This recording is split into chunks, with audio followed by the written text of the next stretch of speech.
Hello, Year 6. Thought I'd read to you today from one of my favourite spaces to read, which is the corner of my sofa in the lounge. We are on chapter 4. Okay, making a home. There was plenty for them to do that day to take their minds off the things that their mother had told them. They let Dan wake up in his own time and told him nothing till he asked them why their mother wasn't there. Tessa told him as much as he could understand. He cried when he heard how ill Grandma Tabut was, and that his mother and father weren't going to join them in the barn, but were having to stay down in the village instead. "And now I've a surprise for thee," said Tessa. "Come outside, and thou shalt see." She led him out to where Cloudy was tethered, and he ran to the cow and rubbed her neck, as he did every morning of his life. "There now, 'tis not so bad with Cloudy here." He believed Catherine when she told him that everything would be all right, and from then on he didn't seem to worry about the possible dangers of their new life, or to pine for home. If he did, he learnt to keep it to himself, just as his sisters did. Behind the little field that enclosed their barn, the moorland rose up steeply to high edge, with huge boulders and sprawling bushes of gorse and bramble, and here and there tall trees where crows gathered. It was just where the boulders became the far wall of their field that the children found the tiny crack of a stream that Catherine had already christened the Trickle Stream. Here it splintered from rock to rock, and for a time it ran underground. Eventually, it would reappear and thicken to join the broader stream that ran down to the river in the valley, their river. Tessa cupped some of the water into her hands and rubbed it into Dan's face. "Hold still, muck tub," she said as he squirmed away from her. "Thou's still got all the grime of yesterday on thee. Let's see that knee of thine now." She wiped away the last of the caked blood and dirt from the sore, then washed the piece of cloth that she had used for a bandage under the trickle stream.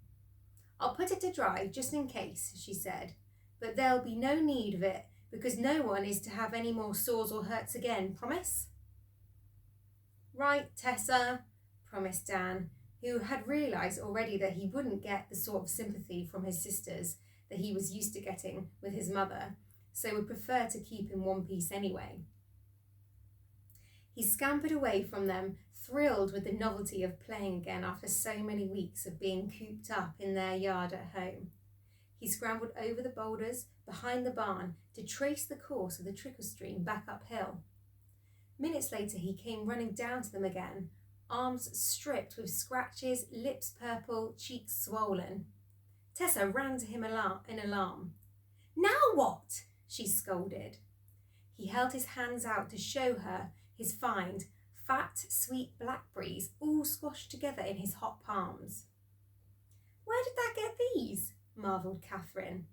The three of them were stuffing the blackberries into their mouths, so they burst, and the sharp juices trickled down their chins. "Behind this field, 'tis full of them," said Dan. "Good," said Catherine.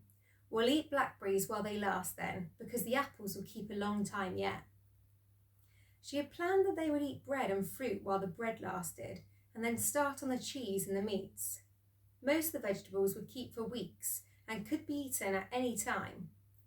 Dan found a mug which must have belonged to Clem and raced off to fill it up with blackberries for their next meal, and to fill his stomach with twice as many as this even. When he came back to the barn, his hands and lips were stained purple and his stomach hurt. But the girls had no sympathy for him. I definitely did that when I was a child, but blackberries are delicious. They're most delicious when you pick them straight off the bush and put them in your mouth. "That'll be full of grubs and maggots too," Catherine warned, "and if thou eats many more, thou'lt waken tomorrow with a purple face and thy nose as fat and squashy as a berry." Dan didn't care. He tipped his mug of blackberries onto the table stone and ran off to collect more. "Tessa, let's sort the apples out, shall we?" said Catherine. They lined one of the empty bins with dry straw, so the apples could lie in it between layers and not touch each other. They would keep better that way. Tessa put all the good apples into one pile and Catherine put the bruised ones into another. "What do they remind thee of, Tessa?" she asked. Tessa shrugged. "These bruised apples remind me of people's diseased with the plague, having to keep away from healthy people in case they spread it." "Don't, Catherine." "I would like to tip the whole lot over the mound so they all go rolling down the hill and into the river." "Well, do it," said Tessa. "But think, Cathy, if those bad apples are like people with the plague, then these sound ones are like us. When we wrap them in straw to keep them fresh and good, we're doing what Mother did when she sent us up to the clean air away from the village." Let's get my drink. Always come prepared with a drink just to any time you sit down with a book. Catherine knew that her sister was right and that they couldn't afford to lose all of these apples anyway, so she dealt with them lovingly and wrapped the bruised apples separately to be used first. And when it was done, she pushed the bins over to the cool end of the barn. She loved the smell of apples, and for many years to come she would remember it, sweet and sharp, as it rose to greet them every time they came into the barn. Now I'm going to pause there for a quick sec, because I want to make sure that this is still recording and I'm not just reading into my lounge, because that would be a waste of time, wouldn't it?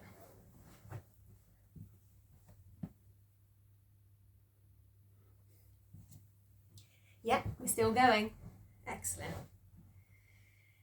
Later, Catherine busied herself outside. She hung all their damp clothes on the low branches of a tree, because with the passing of last night's storm, the day was bright and warm with a good breeze blowing. She thought with a pang of her mother's line of laundry outside the farmhouse at home. Sheets and linen cloths flapping like huge light-winged birds, and the smell of them as they lifted down again at the end of the day. She went back slowly into the barn and looked at the bins that were yet to be sorted. Grains into one, meats and cheeses into another, and vegetables to be separated too. There seemed so much, yet how long would it all last? Long enough?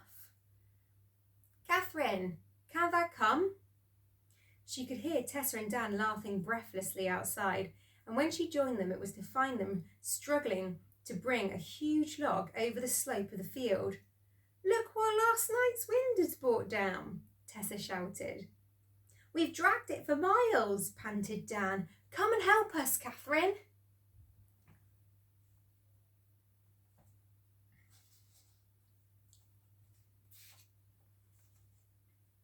You've got a picture there.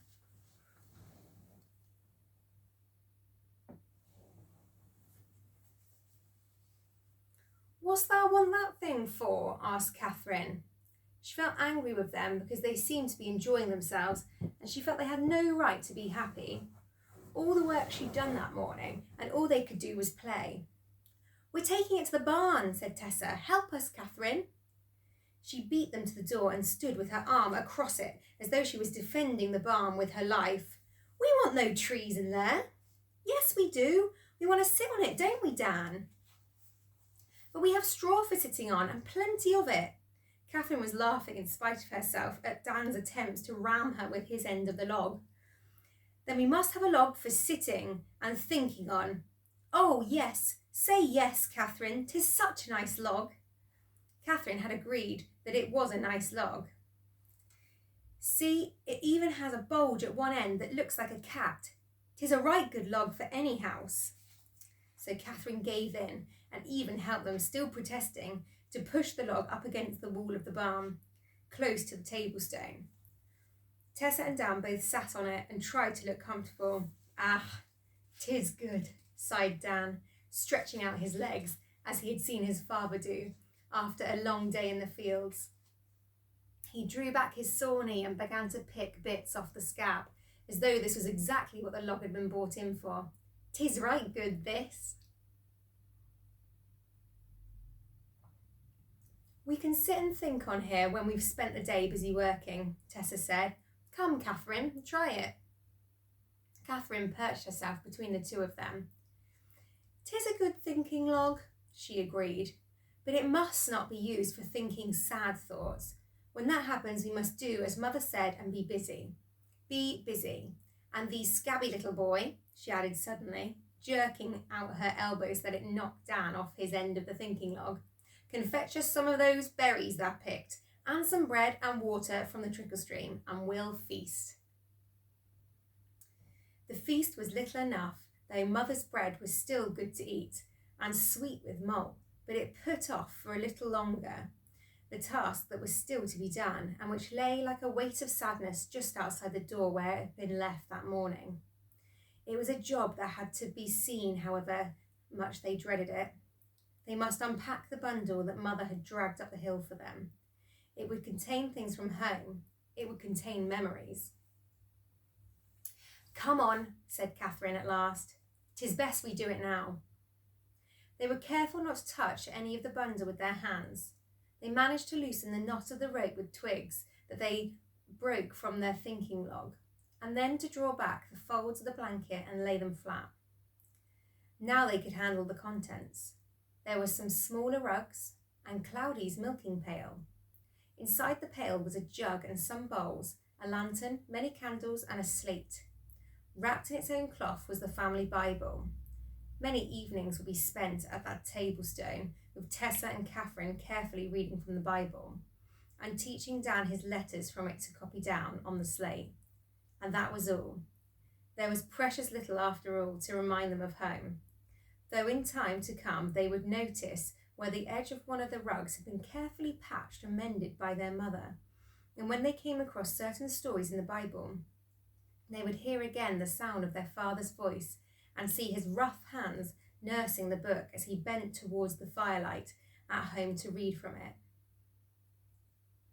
They carried the bits and pieces into the barn.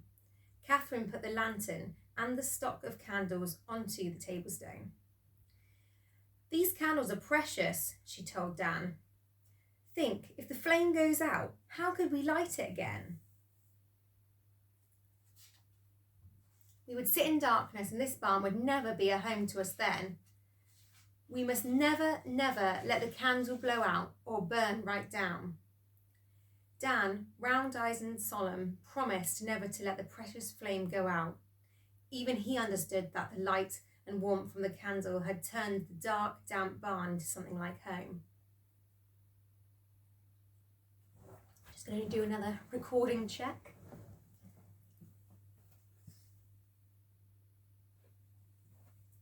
Yep, still good. This is a mighty long chapter, isn't it? Enjoying it though. Quite like to have a little sit on the thinking log. Very carefully, Catherine put the lit candle inside the lantern. "Now we must have the burning," she said. "'Twill be like an offering." She thought then of the red berries she had pushed into the crack over the door, and of the evil spirits that must lurk in the woods below the field and in the stony cliffs behind it. And she knew that she must keep the thoughts of these to herself. She made a taper by twisting a long piece of straw and lit it at their candle. The other two followed her out, and they stood in silence as she lit each end of the rope. It smouldered slowly, unwilling to burn, as it was so thick. It stung their eyes with acrid smoke, but they were reluctant to move away from it. It seemed that they were destroying their last link with home. At last, a spurt of flame licked round the rope, and Catherine dropped it on the blanket, as her mother had told her to, and kicked the twigs that they had used onto the pile. Choking smoke curdled round them. Maybe that was why Catherine's tears flowed so freely. What other reasons do you think Catherine might have been crying?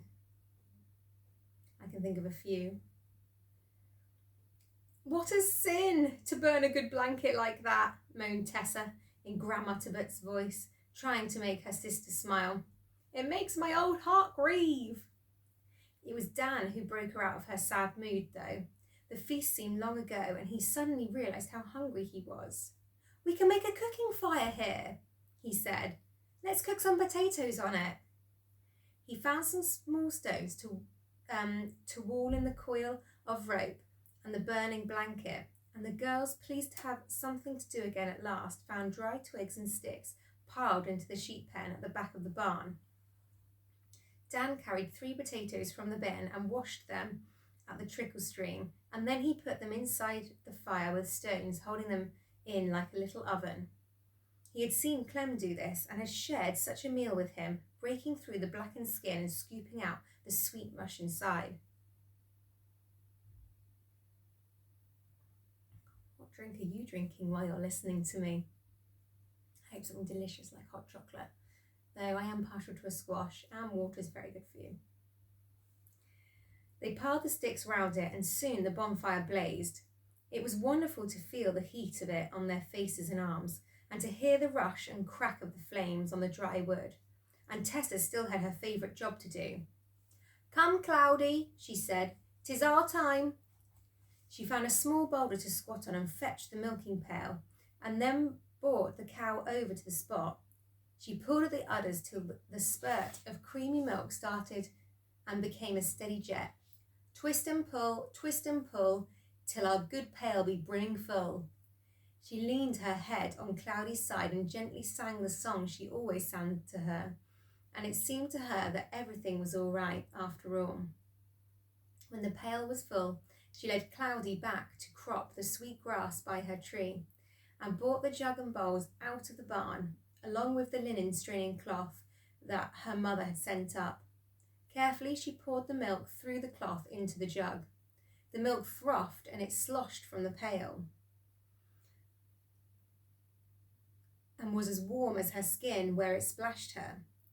She filled 3 bowls and carried them over to where the others were sitting by the fire. While he had been waiting, Dan had been running backwards and forwards across to the far woods to collect more fallen twigs and branches to store away and dry in the pen. He had never worked so hard before, but every time he came back to the field, he rewarded himself with a few blackberries, even though by now his stomach was groaning. And at last the potatoes were cooked. Oof, a lovely hot potato off a fire. How lovely. They were better than Dan had hoped they would be even. The girls had never tasted potatoes cooked in this way before, and watched as Dan split the baked and cracked skin. Hot steam rushed out.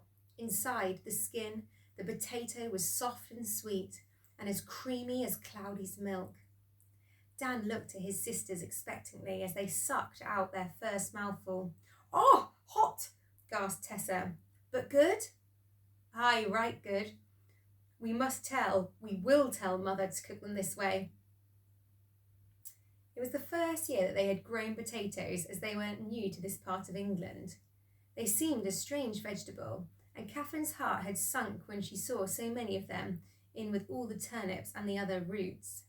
"Aye," she echoed when her mouth was cool enough. "We will tell Mother."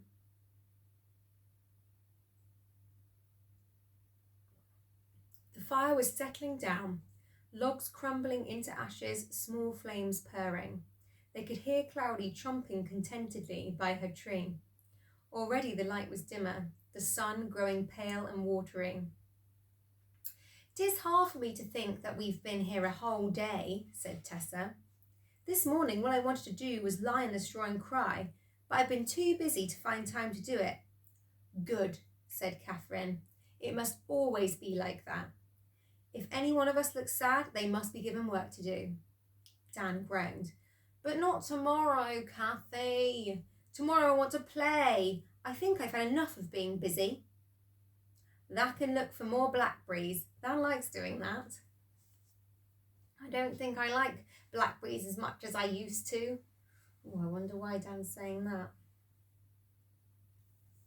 "Then we must all go into the woods to collect more logs and branches for the fire." "Yes, Dan, we must. If it rains soon, we won't have wood that's dry enough for burning." "Good," said Tessa. "That must be our job for tomorrow then, wood collecting." Their fire was almost out now, just flakes of white ash with a red glow in the centre. They went back into the barn, which felt warm and welcoming after the chill that had crept up outside. Yet with the light from one candle, it had a sort of bedtime gloom that encouraged first Dan and then Tessa to snuggle their blankets around them in the straw. Catherine sat on the thinking log for a long time, watching the flame dance on the candle, and the long shadows leap across the walls and the raftered ceiling of the barn. She was thinking of Tessa's words out there in the firelight. Yes, they had got through today all right, and they would get through tomorrow and the next day and even the next. But what then? Could they ever think of a barn as their home? Soon all we want to do is to be back home again, no matter what happens to us, she thought. 'Tis all I want to do. She thought of her mother, sorrowing and poised for leaving them so many hours ago in the field outside the barn, and she thought of the promise she had made to her to keep them all there till word came for them that it was safe to go back home. Please, God, help me do that. Help me to keep my promise. Okay, end of chapter 4. Hope you enjoyed that. A bit too cosy to move, but I better stop the video. Hope you're having a lovely day.